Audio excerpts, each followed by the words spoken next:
Welcome to Travel Market Life, your companion for industry insights and professional business development. Travel Market Life. Join us by webcast, video or podcast. Hello and welcome back to Travel Market Life. Now this is a slightly different episode yet again as part of the Ace Hotel Tech Summit, and it's a live recording from a roundtable that we held looking at the property management system, where we explored the future, the benefits of the cloud, and products and features to promote growth. We had a mixture of both hoteliers and tech experts that contributed, all of whom introduced themselves at the very beginning. If you'd like any more information, please do get in contact with us.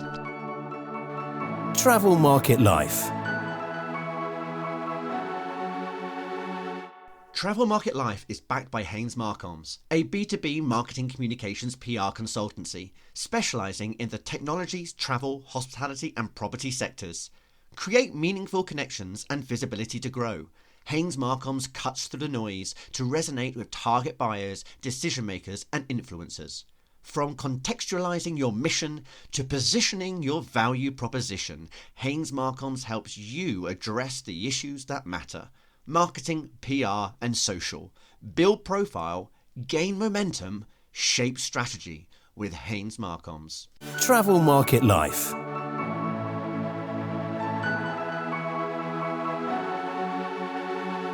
Okay, so we're here to discuss property management systems of the future.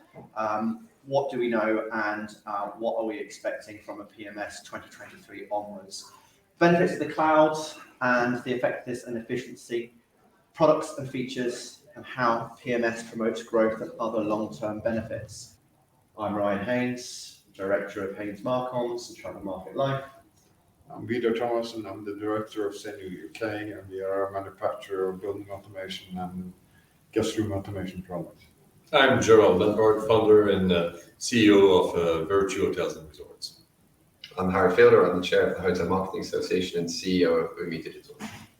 I'm Felix Pops. I'm currently the IT Assistant Manager at the Shangri-La Hotel here in London. I'm Muaaz. I'm the Operations Director for Stay at Homes. I'm Catt Mcleod. I'm the Director of Strategic Partnerships for Hotels and Resorts. I am Raj Laugh. I'm the Lead Principal Architect for Whitbread, who happens to own Premier. I'm Alexander Vicens, the Revenue and Marketing Manager for Astor Hostels.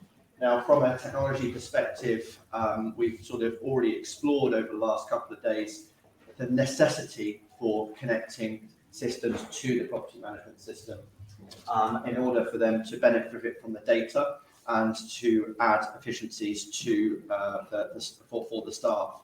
Now, Vidar Thomassen, the Director at Senio, you have mentioned that your products are connected to 180 PMS. Correct. When you look at the 180, and I know that you said that there are obviously hundreds more out there, Correct. What do you see is a problem with the property management market, PMS market right now? So we do integrate our APIs with no less than 180 at the moment, and increasing almost every week. And the biggest problem we see very often is the open APIs. So we aren't open APIs.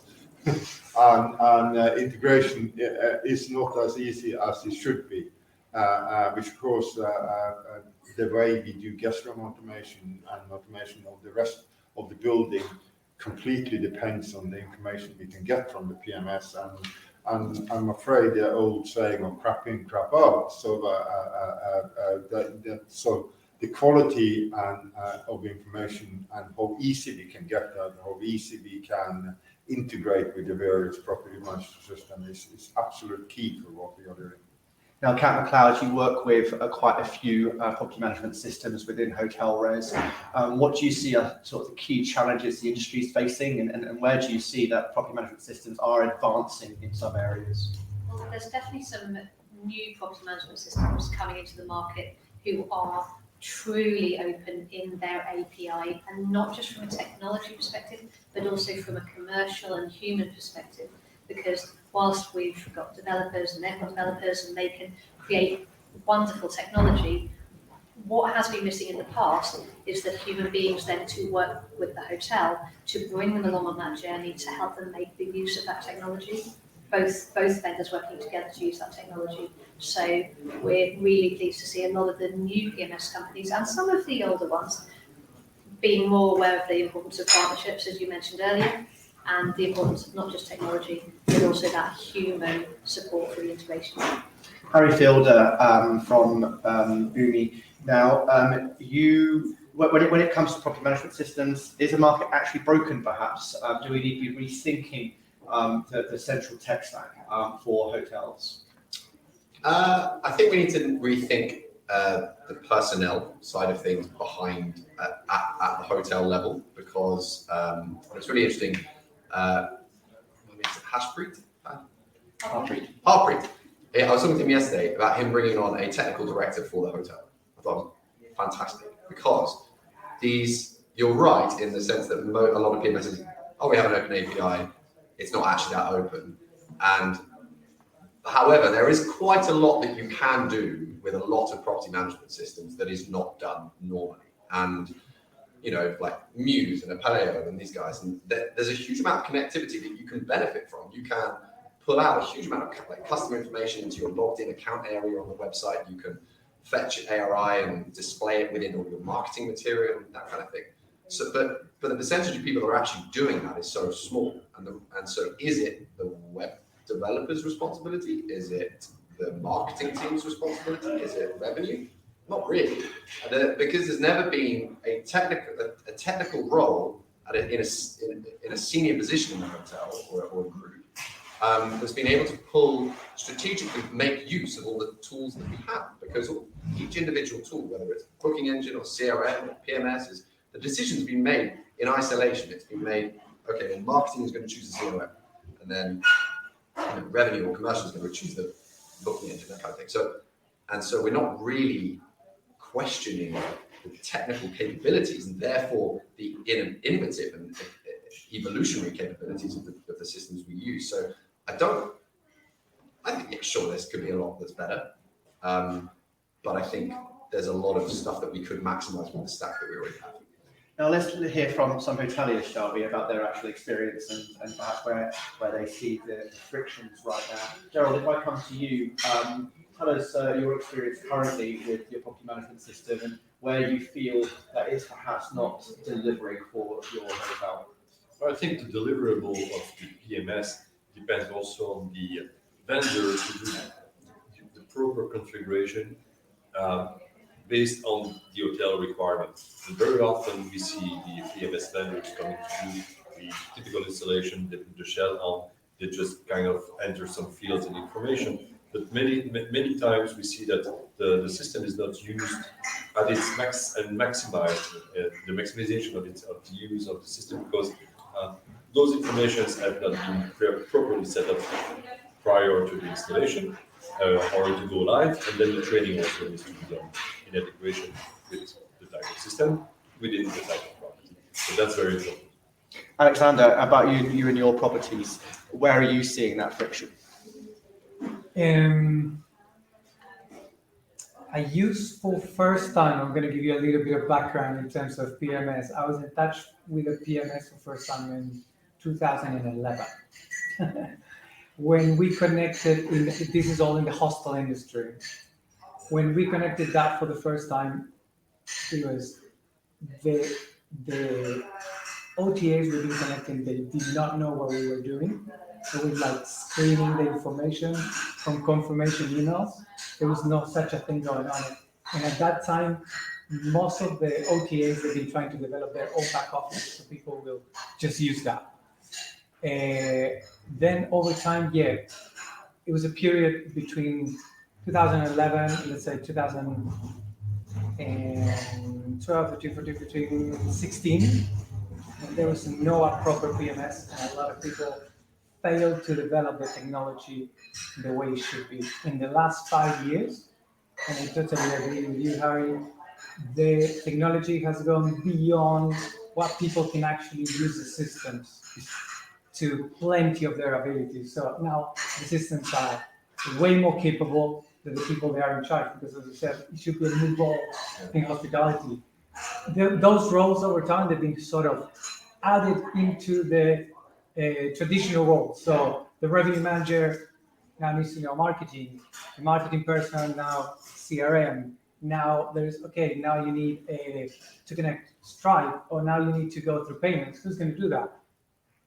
Marketing or revenue manager. Like, it's, as you said, there's a new role coming up, much more technical. And with the system that we have right now, there is incredible things you can do, but you need some technical approach. You need a bit of understanding of coding. You need sometimes to put that layer that's going to smooth the connectivity between all the applications that are there and the property management system. So we are now, hospitality needs to catch up in terms of making the most of that before those systems can go even further down. But people still developing really interesting things. It's interesting because Felix, I mean, just today, Kurt, wasn't he talking a lot about those challenges and the frustrations, and that really hasn't made life easy. From a staff perspective and your team, what are their day-to-day frustrations that you're sort of regularly hearing? So regular frustration is just communication between platforms. So lots of platforms we have in the whole spectrum of platforms that we have. Some of them do not cooperate, for example, pulling up reports. We're still using CSV files to transport the same format in a different format. And so it's quite difficult to represent the data that we want to represent. We're always looking at the right KPIs, and we're trying to have focused information, the latest reports. Daily reports need to be accurate. So pulling this information from different platforms to put it up in one place, it's quite difficult. I've been tasked to do that a couple of years ago, and we see losing that antiquated system. But just going back to Harry and also to our ante speaker, yes, this is actually a problem. The management in the hotel is not making use of the full capacity of each one of the platforms that they have. And also, there's another aspect which complicates things. For example, we are missing a particular part in the business. Let's say we cannot produce a specific functionality. We cannot automate a specific part of the business. And then we are reaching out to a vendor, and then they provide a suite of options. So then we just use a part of it. And then this is how we actually gather lots of vendors and then we don't have a unique one, because we always reach out for everybody else. Instead of looking inwards and then try to get the system and create and develop a new suite of options or capabilities. So I think that's a way to explore. Also, the Shangri-La Hotel, it was trialed, but it did not really succeed. I think this new role in hotels that you should be, or in hospitality, should be the super user role. So we have introduced no-cross, for example, and then in the beginning we created super users, so users who would know the system much more from each one of the departments that is using no-cross, for example, and then they would know much more than the regular employee of the users. So then they would be able to assist and then have meetings and then share the widest capabilities of this platform. So I think that's definitely an area to explore. Now, luxury service departments, I mean, do you look to the hospitality industry for property management systems, or do you look towards the more a short-term rental sort of market for your sort of systems? So historically, we've had, let's say, probably 2, 3 over the last 10 years of property management systems, and we've all been doing different things to one another. One of them is exactly the same. I think what's clear from the discussions today is a champion is needed, and that's on both sides. So that's both from the PMS side, ensuring due diligence is actually being carried out, and then that follows through to whoever's championing it in your organisation as well. So we actually have someone who does that, because obviously tech represents such a core part of our infrastructure. So there is a person who deals with it from the moment. So it tends to be the person who's making the decisions, who's, let's say, paying using the card, who makes the decision to have the product. But alongside you at the time, you need to have the person who's going to champion that throughout the business, end to end, and continuously develop that throughout. I think we're getting there in terms of optimizing the system as well. It's been hugely beneficial to have that one person who sits within business operations, who actually works with the development side, has a bit of a tech background, data background, but is able to deliver that from a project management perspective through to the entire business. So, thank you. Now, Harry, I mean, there's been a lot of talk about the legacy systems not being up to scratch, and especially cloud and what they call native cloud providers, sort of really trying to bring down these systems that have been around for a lot longer. Do the legacy systems, from your perspective, still have a leg to stand on, or should it all be fully natively built in the cloud? Well, you need a big server under your desk to heat the room, don't you? How else is... But no, I think their legacy systems the reason why they're still very much here is because they are very robust and they serve a purpose. And there's a huge amount of skill set around that. If you probably look at a lot of reservation system and all these job titles, it's probably going to reference a lot of legacy systems in terms of I need someone to be able to use this out of the box and use this. So there's a lot of reluctance to move away from them just because they're incredibly robust. And you can't knock that, because first and foremost, if you can take a reservation, someone has an amazing time, they're going to come back. And if you don't lose their data and you don't lose them, it's a seamless process. 90% of the hospitality work there is done. And so you can't knock legacy systems for that. But I do think there will be increasing pressures as the distribution landscape becomes more and more interesting. We're booking from all sorts of weird and wonderful places, and we need to, the connectivity pressures on those legacy systems increase and increase and increase. And I don't think that they're only going to increase. That will start catching up, and people might start seeing all the benefits of having that, robust system that has traditionally, in luxury hotels, we've only ever used Opera and all this kind of stuff. But fine, I think that with their stranglehold on the luxury space in particular will probably release over time. It's not going to go anywhere straight away.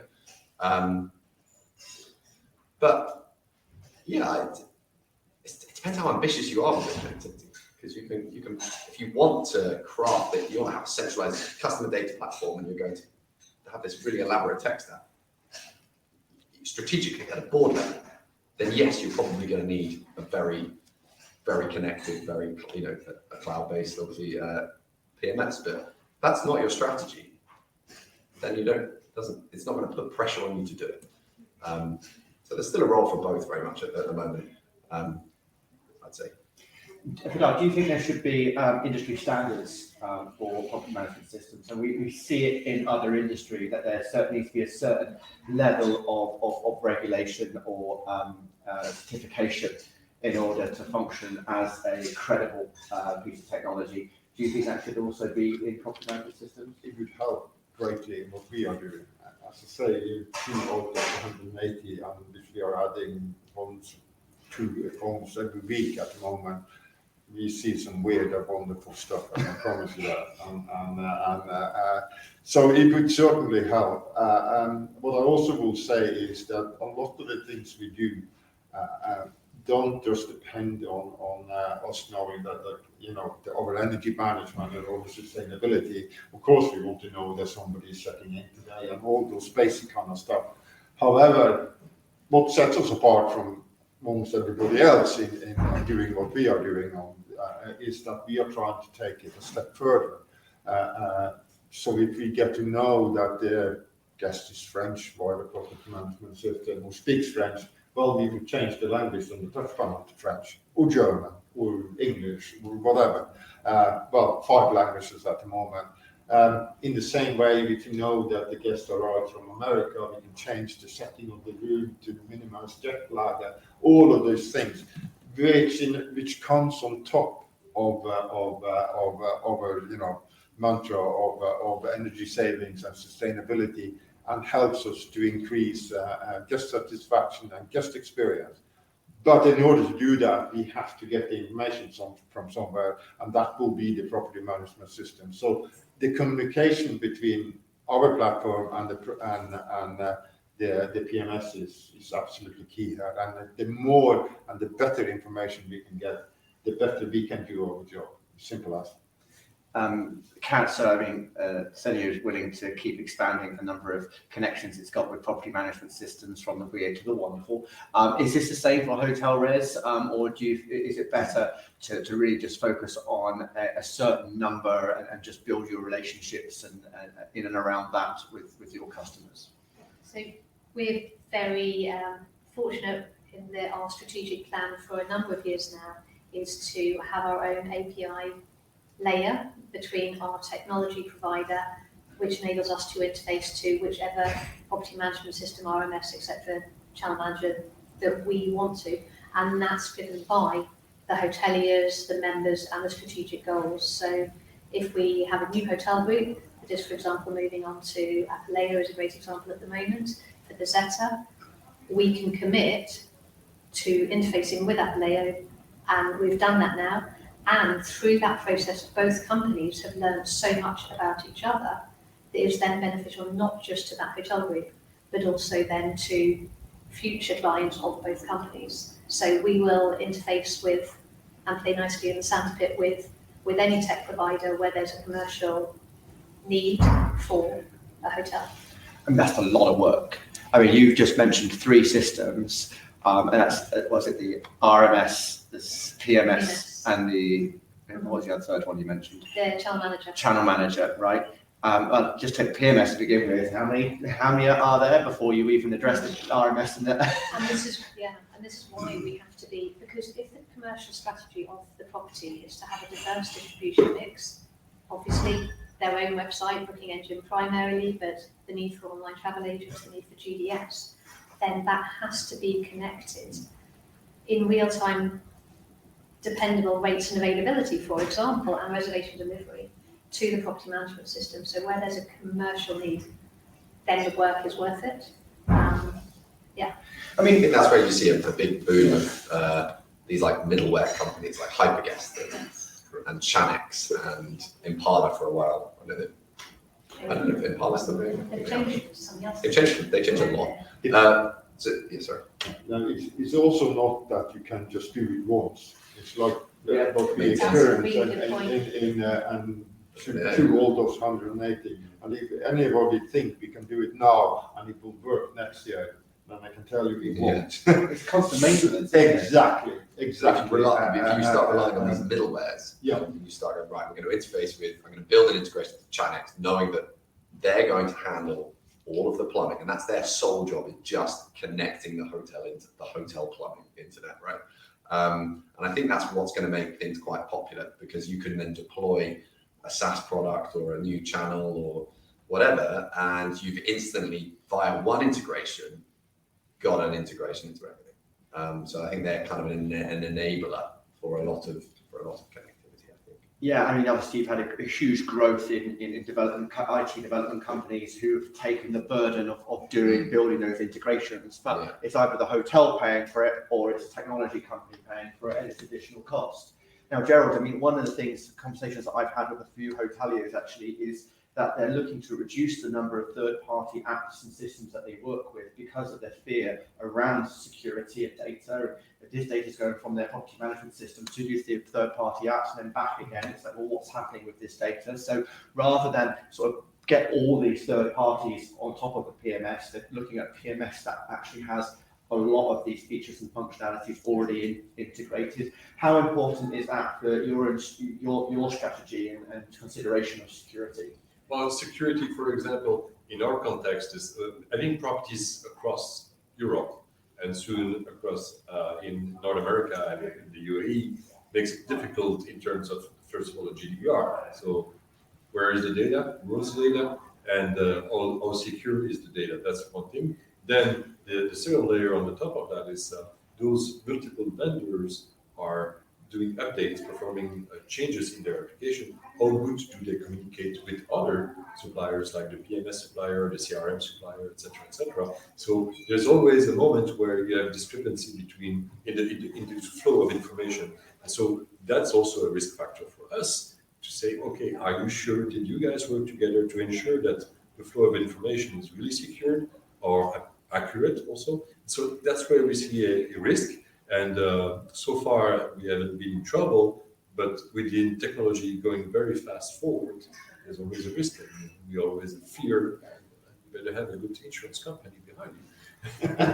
I mean, one of my frustrations would be just the number of contracts that I'd be dealing with. You know, it's not like I've just got one provider, one contract, one payment every single month. It's the fact that I'm working with 20, 30, 40 different providers. I've got different contracts with them, which all start at different times. Might be a 12-month contract, might be just ongoing. Who's handling those contracts? Who's overseeing them? Absolutely. And to piggyback on what you're saying here is that on one side, on one hand, it's good not to put all your eggs in the same basket, but at the same time, it makes it more complicated and more cost. And what happens in your hotels regarding sort of like the management of contracts then? Is that all handled by different departments if you sign up to a system, or is it all handled by one person, one department when it comes to your technology systems? If you've got a revenue management and a property management system, is that handled by one person, those sort of relationships and those contracts, or is it different people in the organisation be responsible for those? You're looking at So you you oversee all of those then? Yeah, but as you said, we try to be very careful with the connections we engage. We don't just take for granted someone just sends you an email and there's a website app and there's we have this wonderful app that if you connect here, you're going to connect that. Wait a minute. Are you reliable? Are you in the market for a long time? We had a situation lately. It's not a massive situation, but I think it's a good example where I think OTA Insight is launching a new tool. It's called Benchmark Insight, and they do not have direct connectivity with some PMSs, but they bought a company in America who has contracts on a third-party way, and then you go, wait a minute, it's okay. You are a good, solid company. We've been working with them for many, many years. But you have to be a bit more transparent. And I got to the point that I had to put in touch the manager of our PMS directly with one of the managers of connectivity from OTA Insight to start clarifying how this is going to actually work before we go ahead. Because I wanted to do a workaround, and it's like, where is that information going? You're asking for a key to start pulling information from our PMS to give us this data, but you're not fully telling us what you're doing with everything else that you're asking for. So yeah, you have to, I would say, the less connectivity is the more robust, and depending on your strategy, you don't need to connect to so many. And there are so many things you can already do with your system. Have the capability to connect with a lot of tools, great, but you have to be careful. Because there are too many startups out there that sometimes they tell you they're selling you one thing, but actually their business is your data. There's a lot of value there. And then when something goes wrong in the communication, it's very hard to pinpoint to each other. It's not just you. In where I come from, we call it finger pointing. And you get 2 weeks of blaming one another. But when you have 10 different systems trying to talk to what we call a gateway, which is a translator between different languages, between different technology systems. And I've been doing this for 30 years, and I've seen years of pinpointing. Finger pointing, not my fault, his fault. No, exactly. and then it takes 2 weeks before you can get to the crux of the matter and get the issue fixed. As you say, there are a lot of startups, especially in this industry. I think I looked into the mobile messaging markets, and at one point, just a snapshot came up with about 37 different suppliers across Europe that provide very similar technology. And I was thinking, if I was a hotelier, how could I wade through this to figure out what was going to be the best one to work with?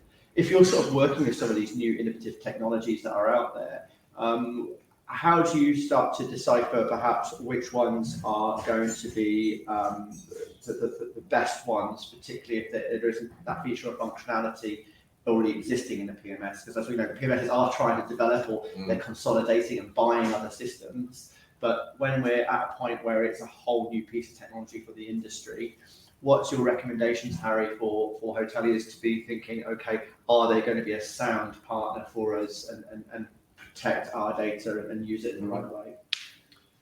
A couple of angles to look at that from, really. One is, like you mentioned earlier, Alex, like, are they in the market for long? What's their funding situation?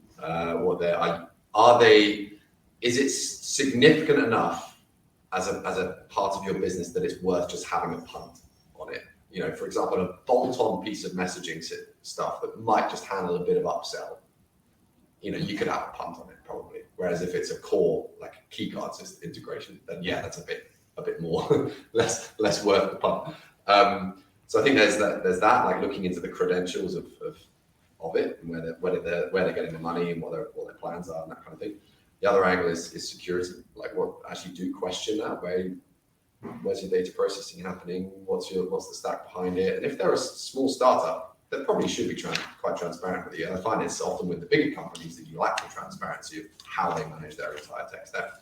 And then finally, it's the are you building walls up around it that you could avoid? Like, are you creating another data silo? So, for example, is this person drawing from the PMS and they're not giving you access to everything that it creates?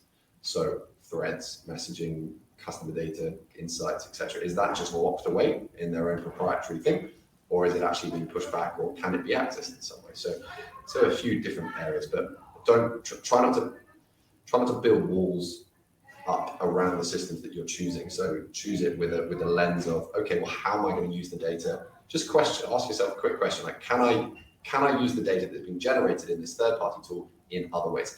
Does the data have value? Yes or no? It might actually be no. It might have limited value.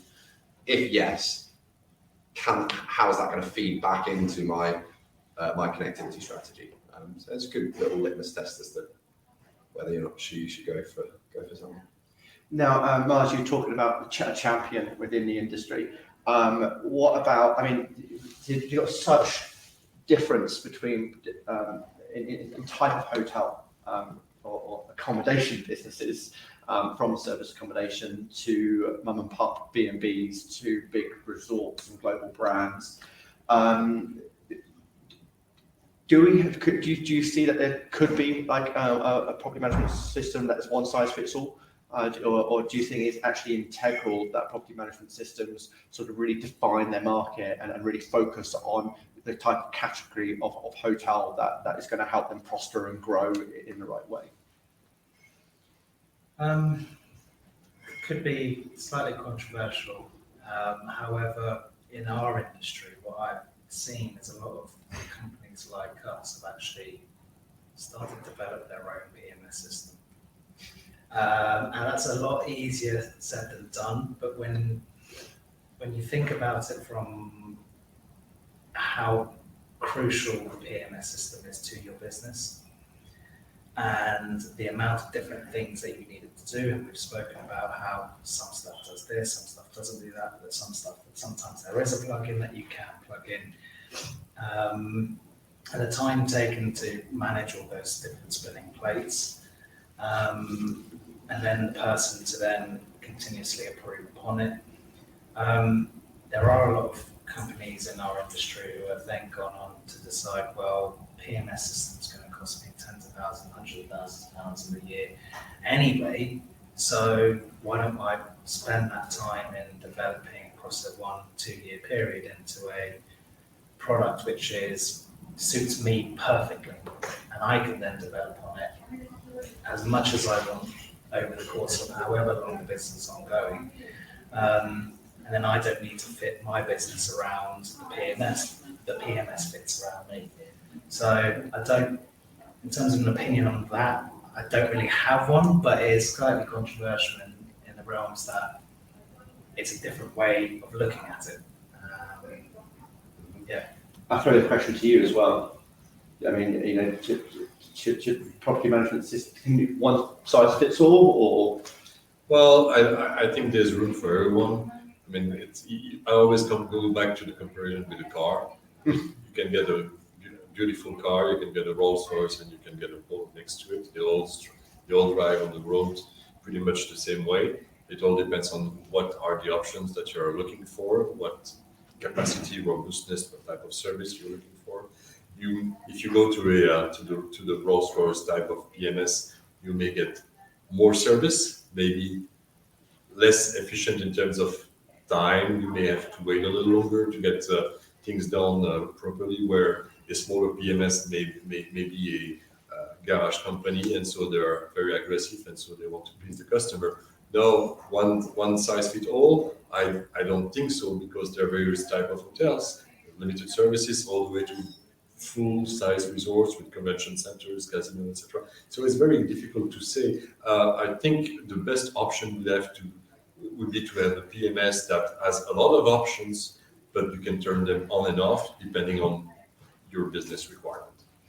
As you've been listening to the conversation here, sort of everybody's viewpoints, what are you taking from like the way that this conversation has sort of been evolving? I think PMSs are core to the business, and I think where we sit on our journey is we've only just started migrating to a PMS, moving away from a PMS which we've used for 30-something years, and that was bespoke built for the organisation. And now we're moving to what's known as a public cloud PMS. We're seeing a lot of shortfalls, and that journey is something which we're re-reviewing. And I would say early on, we should really be thinking about our business processes much early on, and understanding the tools and technologies that are out there. Are we able to take our business processes as they are and retrofit them into a PMS, or are we taking the PMS and retrofitting back to the business? And that due diligence doesn't sometimes happen until you kind of get into the crux of building out the platform, then lifting the bonnet and actually understanding what is the capability of the platform. Because we all know marketing has a way of pitching everything to us, yes, we can do everything. And actually what we're now realizing is that some of the tools that we're using in the modern world PMS are actually built on private cloud instances, and they claim it's native cloud, and we've given them exactly what we call as a run rate, right? So we're 1,000 outlets, and we operate 24/7. What we're now seeing is technical limitations which are stopping us to accelerate at pace. So the idea around the Rolls Royce analogy and the Ford Fiesta analogy is that what we should really be able to do is turn capabilities on and scale up easily. But actually what I'm realizing is PMS is a much more difficult arena. And I think some of the much larger vendors, they will tell you that you can enable this at a moment's notice. And actually what you now need is an architecture team to come in and re-architect the service platform, which incurs massive costs. And that's no different from SAP and quite a few other big marketing companies out there. But yeah, it's a really core function for an organisation to get right much early on, and it can cripple the business if you don't. There's a couple of points today we've talked about. Sort of technology should fit around the people, not the people around the technology. And in many other industries, in our daily life, things have been homogenized. There's less customization. We'd like to think there's more customization. Okay, we can change the color of something, can put an image or a bit of a brand there, but is it customized? No, it's not. It's the same as Joe Blogs next door. As an industry, do we need to wake up to reality and go and stop trying to be so bespoke, so tailored, and go, well, people are just looking for a stay experience. These are the 5 things they're looking for. Let's deliver that, because at the end of the day, the systems aren't out there. We need to make sure the systems are actually, as you say, accessible and usable. The people and the talent aren't out there. If you are getting someone from another hotel, they would have worked on a completely different system. You're completely training someone out entirely. It's not like you take someone from a football team and move them to another football team and actually they play rugby in the other one. And from a hotel perspective, we need that wake up to reality that actually things need to be homogenized. I think they do, but what it circles back around to is understanding where your competitive advantage is as an organisation and which process provides that capability. And if you're looking at your tool set, you need to understand, does that PMS offer that functionality? Because as an organisation, if you're moving from something that gave that competitive edge to something that's now standard and it's every other company's got it, you've lost your competitive edge. Could I have an example of what that competitive edge is? It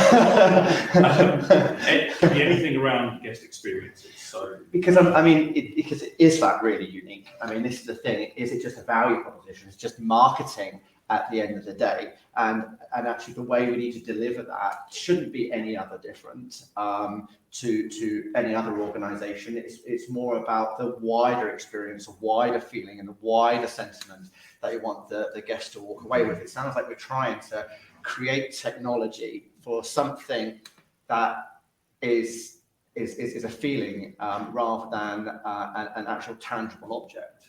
I think that's where we're getting closer towards where we're asking more from technology, but the actual use cases, does it map up to the user experience? Is this what the user actually wants? And typically, what most people want to do, they want to quickly check into their room and land in their bed and go for a good night's stay.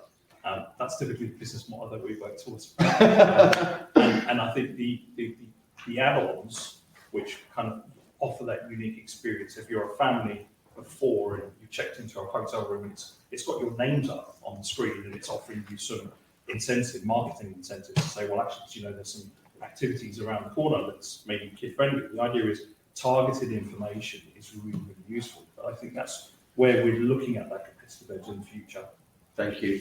Okay, any other thoughts or perspectives as we've been listening to this conversation and actually a real-time development, deployment of the PMS at the moment? I think you just said something that's very interesting. We tend, as hotelier, as a role, we tend to think what is good for the guest. And we don't listen enough to what the guest is looking for. And if we travel, we all are somewhat traveling a lot. And when we get to an hotel, the first thing we want to do is check in, go to the room, and sometimes turn on the TV, but otherwise go to bed or go to the bar or go to the restaurant and drink.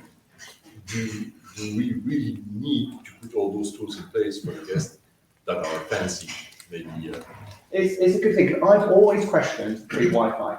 You never gave them free phone calls when it was just phones, and why are we offering free Wi-Fi? I just do not get it. I think that the industry is building so many rods for its own back to try to live up to.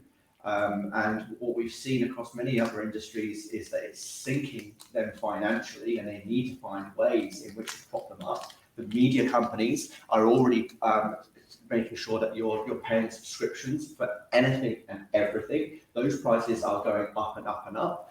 Whereas hotels have free Wi-Fi, take our juice, we'll spend hundreds of thousands of pounds on it per year to make sure that you're connected at any point, at any time.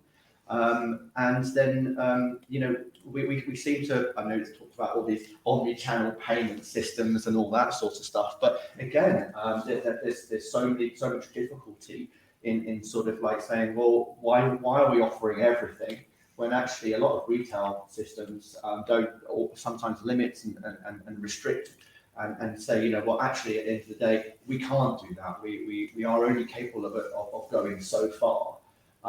And small independent hotels or independent portfolios, we have to learn that there's a limit as far as we can go. I think Wi-Fi in that instance, it's like it's a hygiene factor. I think, I categorize Wi-Fi in the same way as heating. Does it have sheets?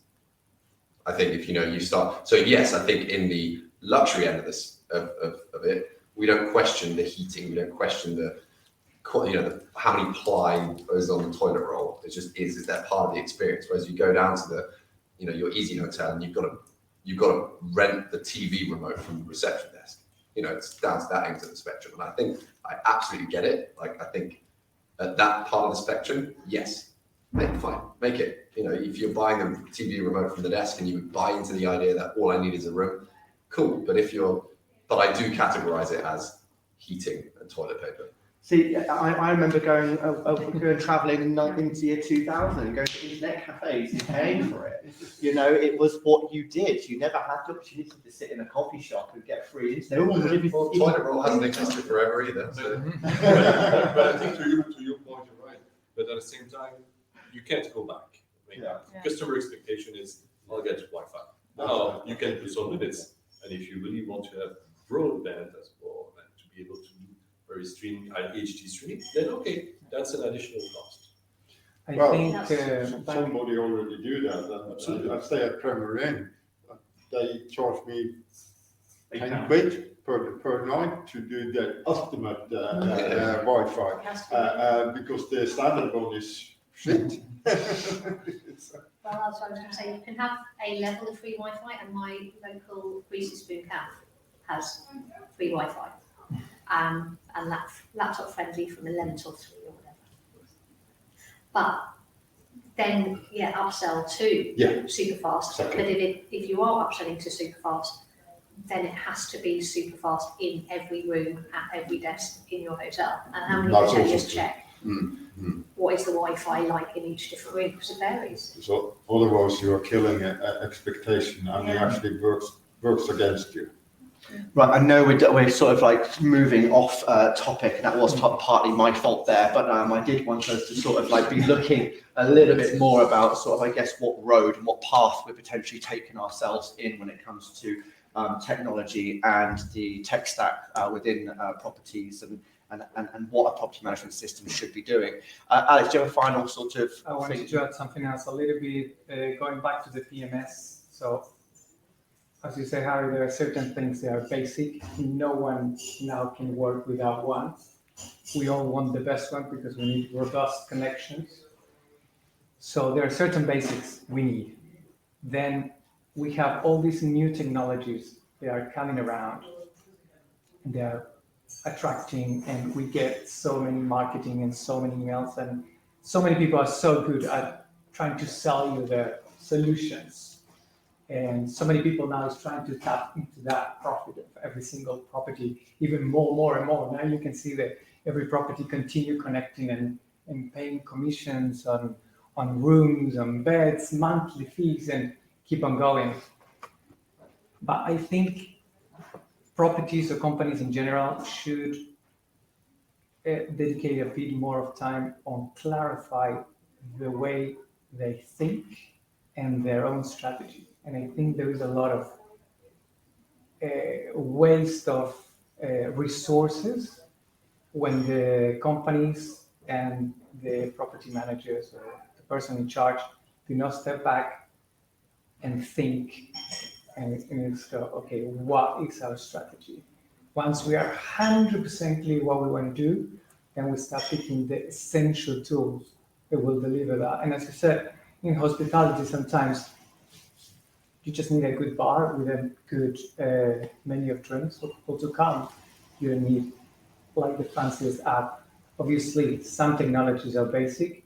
Maybe the app will come on time, and it's important to know when to integrate those tools. They match with your strategy, and they become absolutely essential of what you want to do. I think a lot of people don't have 100% clear what they want to do, and they use technology just to kind of don't fall behind and or to follow the trends. And then a lot of hotels struggle to actually make sure they're using it to the full investment that they're making. Right, we'll have to stop there, I'm afraid. I think this conversation could certainly go in so many different angles. Wonderful. Thank you very much, guys. Thank you.